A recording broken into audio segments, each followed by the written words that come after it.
Tail beasts are epic, legendary creatures in the Naruto universe. They're quite literally made out of an enormous amount of chakra. And there are 9 of them. The 1 tail all the way through the 9 tails. Of course, there's the 10 tails as well, but the 10 tails is not relevant for this discussion here. Which is, why is the 9 tails so much more powerful than the other tail beasts? I mean, it doesn't even compare, to be honest. At face value, you would think, well, it makes sense. The 1 tail is the weakest, the 9 tails is the strongest. It makes sense. 1, 2, 3, 4, 5, 6, 7, 8, 9. The more tails the tail beast has, the stronger it is. And that's true in the Naruto universe. I know a lot of people like to say that, no, the tail number doesn't matter. It's just the 9 tails that's stronger than the rest. But no, it clearly, absolutely matters. Shukaku, you know, the 1 tail, he wasn't doing so hot against Gamabunta. Now, you can say that, yeah, he wasn't all the way powered up because Gaara was still a little bit conscious when he was fighting against Naruto and Gamabunta, but he was still fighting against Gamabunta with a sizable amount of its power flaring completely. He wasn't in his entire tail beast state even. And he was pretty damn relative to Gamabunta. They were shooting jutsus at each other. The wind style of Shukaku was kind of canceling out with Gamabunta's water style. He was comparable to Gamabunta in that fight. And we learned in Naruto Shippuden that Gamabunta isn't that strong when you compare it to things like Tendo Pain, for instance, which casually flicked his finger and wiped out 3 Gamabunta level toads from the battlefield. Meanwhile, the same Tendo Pain was having a lot of trouble fighting against the 6 tails version 2 9 tails. And by the way, that 9 tails is only 50% of the 9 tails' chakra, which is in Naruto, because Minato split the chakra when he sealed the 9 tails into Naruto, taking half for himself. So it's very simple scaling. Gamabunta, he couldn't do anything whatsoever against Pain, and Pain also casually destroyed 2 other frogs with a simple Shinra Tensei, and yet a much weaker version comparatively, because it wasn't a completed version of the 9 tails or anything like that, was giving Pain a lot of trouble. It's very easy to see that the 1 tail is the weakest tail beast, and things would escalate pretty much the same way here. The 2 tails didn't offer much of a threat to Hidan and Kakuzu, and we see Hidan and Kakuzu getting defeated by 1 Shikamaru. You know, Shikamaru is just a very intelligent dude, but he's no tail beast guy. And then Naruto being a very inexperienced Genin who defeats Kakuzu using a very powerful jutsu, but still, you would think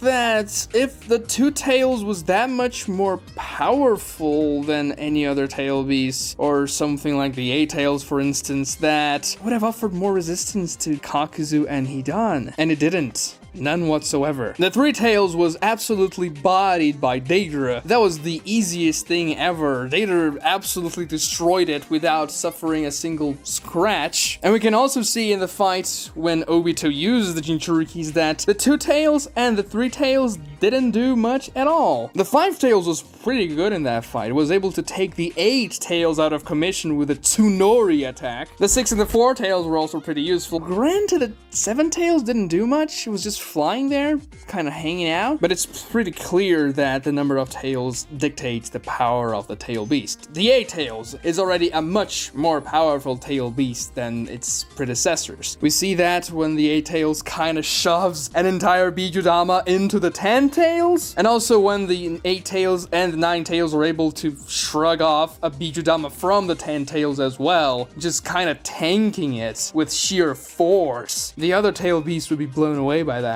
But I don't think anyone would ever try to argue that the 9 tails isn't the most powerful tail beast. You just have to look at the first time Naruto used the Kurama Avatar against the other tail beast there. 5 tail beasts join their Bijuudamas into a single, very large Bijuudama, and Naruto stalemates that Bijuudama with his own Bijuudama, and Naruto was using that jutsu for the very first time. Now, he had some practice using the jutsu before, but that was the first time he actually pulled it off, which is very impressive, because it was a very powerful jutsu right out of the gate, without much training. And the 9 tails tied the explosion, and you could even argue that maybe if Naruto wanted to put more chakra into it, he would have overpowered the other tail beast explosion. He aimed down the other tail beast bomb because he wanted the tail beast bombs to rise up so that they would explode in the air and not destroy everyone in the battlefield. And let me remind you again, that was only 50% of the 9 tails. When Naruto and Sasuke have their final clash with Indra's arrow arrow and the dual massive Rasen shurikens, Sasuke used the chakra of 8.5 tail beasts, counting Kurama, while Naruto uses Kurama's chakra and also Sage Mode chakra. Now, you could say that probably the Sage Mode is making up for the 50% 9 tails that Sasuke got the chakra from to use Indra's arrow, but the other 8 tails that Sasuke had chakra from, they were cancelled out by the 9 tails. So, the 9 tails is ridiculously strong, way more powerful than the other tail beasts. You can even argue that if the tail beasts were to fight 8 against 1, the 9 tails taking on all of them at the same time, the 9 tails would probably win. And this is a very strange fact in the Naruto lore. It's not strange in face value because yes, 1 through 9, 1's weaker, 9's stronger, but when you go back and see the origin of the tail beasts and how they were created, you would think they would get an equal amount of power. Hagoromo, the Sage of Six Paths, created the tail beasts from the chakra of the 10 tails after using his jutsu creation of all things to split the chakra apart, give them personality, give them a different shape, changing them into that tail beast. And Hagoromo chooses 9 tail beasts to split the chakra of the 10 tails so that the 10 tails can no longer be used to do, bad things around the earth, like creating a massive tree that's gonna cast infinite Tsukiyomi and all that. So the tail beasts were created. And Hagoromo even gave them personalities and all that. He wanted them to be, beings, kind of like people even. Hagoromo's idea for the tail beast was that they're gonna be living with humans in harmony. Of course, this didn't happen because humans wanted to use the tail beasts as weapons of war, which makes a lot of sense because they're just vast balls of chakra that can, literally explode things at will. But this doesn't really answer the question of why did he make the 9 tails so much more powerful. We have very little information of how exactly the tail beasts were created. We just know that Hagoromo made them with creation of all things, and the best thing we see about that period in time is the flashback when the 9 tails is remembering the Sage of Six Paths. Right after the tail beasts were quote-unquote born, when they were like children tail beasts, and Kurama's really cute and the other tail beasts are also cute, and they're all in a circle around the Sage of Six Paths, and Hagoromo's telling them, I'm sorry, I have to go here, I am about to die, and I'm gonna leave you in this world. I don't know what's gonna happen exactly, but I'm gonna come back. And Naruto's supposed to be, calling back this line because Naruto is coming back and all that. But that's the only glimpse of that part of the Naruto universe that we see. Now, I have some theories about the 9 tails' humongous power compared to the other tail beasts. The first theory is that Hagoromo's jutsu was simply imperfect. He couldn't split the 10 tails' chakra equally into 9 parts. He was kind of doing it. He had to form one tail beast after the other without really knowing how much chakra would be put into them specifically, and the number of tails was just a byproduct of their said power. It wasn't something Hagoromo controlled consciously, it's just how it happened. I'm not a huge fan of this theory because it kind of implies that Hagoromo wasn't in control of his own jutsu, even though, yes, controlling the chakra of the 10 tails is something extremely difficult. Hagoromo should probably be above that sort of thing, especially because Madara was controlling the 10 tails just fine. My second theory is that Hagoromo intentionally created the tail beasts from a ranking perspective, making the 9 tails the most powerful of them all. Why would he do that? Well, maybe he wanted the 9 tails to be quote-unquote the ruler of the tail beasts, maybe the leader or something like that, and the other tail beasts would take a different job, essentially. I don't know if they would have a specific function in the world. They seem to live in different habitats, so there's a chance the 9 tails' natural habitat would require more power for the 9 tails to survive and do whatever it needs to do. Say, for instance, Hagoromo intended the 9 tails to live around very powerful settlements of people, and that the 9 tails would be some sort of arbitrator around their lands or something like that. Then the 9 tails' power would need to be far greater than the other tail beasts, such as the 3 tails who would live underwater, for instance. Granted, you would think that living in the desert would be a very harsh life, that you would require a lot of strength, and of course, the 1 tail is the weakest tail beast, and he lives in the desert. So maybe Hagoromo just made sure that Shukaku would be protected from the elements elements of the desert. I mean, he's literally made of sand, so I don't think a sandstorm, for instance, would do much damage to him. But this theory of Hagoromo like choosing roles for his tail beasts doesn't seem the best for me either. It doesn't seem like the type of guy that would mandate something onto his creations. He seemed very different raising Ashura and Indra, so I don't think he would have a different approach with the tail beasts, because let's be real, he kind of treated them like his children. The third theory is that the Nine Tails got more powerful during its life, and that would be because the Nine Tails had more battles, it trained harder, and it fought against more difficult opponents. Like a real person with experience and more training, you would have more power. The problem with this theory is that it requires a lot of coincidences, because what are the odds of the one tail being the one who trained and got the least powerful up until the Nine Tails being the one who got the strongest? Because as the number of tails directly correlates to the strength of a tail beast, yeah, it would be a very coincidental thing that it just so happens that the Nine Tails is the strongest, the Eight Tails is the second strongest, and the Seven Tails is the third strongest, just by sheer amount of training and experience. It doesn't make much sense. Also, the strength of the tail beasts doesn't really come from experience and training in a particular jutsu. Of course, they can get more powerful by knowing strategy and all that. I mean, Kurama strategizes against the 10 tails. She is literally the one making the strategy for Naruto, Kakashi, Guy, and B. So Kurama is definitely intelligent, but that's not why Kurama is the most powerful tail beast. No, it's the sheer volume of chakra Kurama has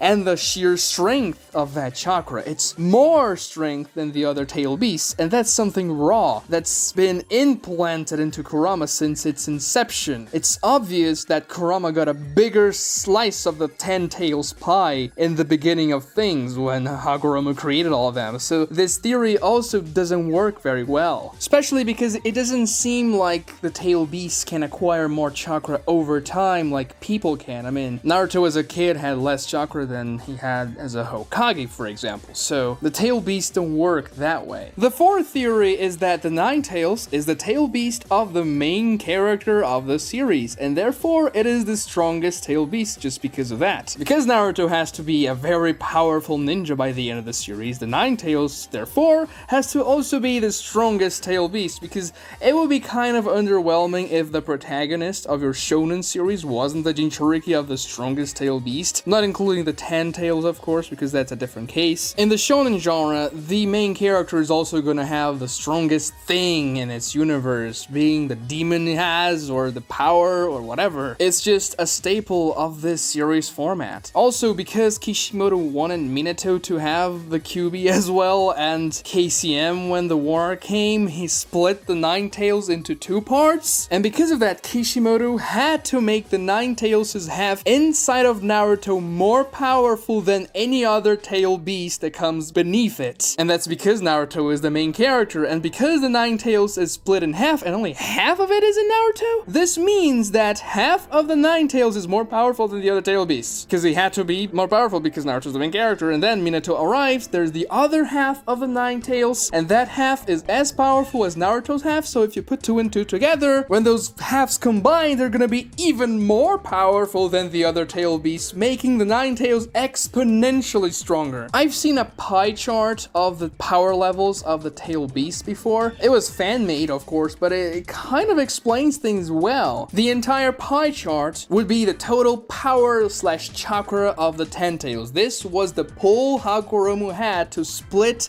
the tail beasts, and the 9 tails had half of the pie chart. So the Kurama had 50% of the chakra of the 10 tails. The 8 tails had 25%, the 7 tails had 12.5%, the 6 tails had 7.25%, and each subsequent tail beast had half of the chakra of its direct superior, which ends up at Shukaku having like 0.25% of the total power, and everything closes up really well at 100%. Yeah, I can kind of see that. It's fan-made, but it makes sense, because if you sum the percentages of the 2 through the 6th tail, taking out the 4 tails, because the 4 tails wasn't fighting in that battle, it adds up to about 25%, which was what Naruto had inside of him in the battle against the Jinchurikis. He had half of the 9 tails, which is 50%, so he had 25%, 50%. And if you remember, Naruto stalemated the Bijuudama with his 50% 9 tails inside of him, which in that pie chart theory was 25% of the entire chakra of the 10 tails. And of course, this is an out-of-universe explanation. Naruto is the main character, therefore the 9 tails has to be more powerful. Duh! It doesn't explain in the story why the 9 tails was so much stronger, but honestly, I've had those 3 theories and they all don't seem very good for me, and I can't really think of anything much more than this. Unless if I were to invent elements in the Naruto lore, I couldn't come up with a very solid explanation as to why, because we simply don't know much about that period in time. Let me know in the comments down below, why do you think the 9 tails was so much more powerful, and if you think any of my theories hold any water whatsoever. Subscribe to this channel if you enjoy my content, and watch this other video right here if you like more Naruto content. Also like this video too to help me out against the YouTube algorithm, it really helps. Thank you so much for watching.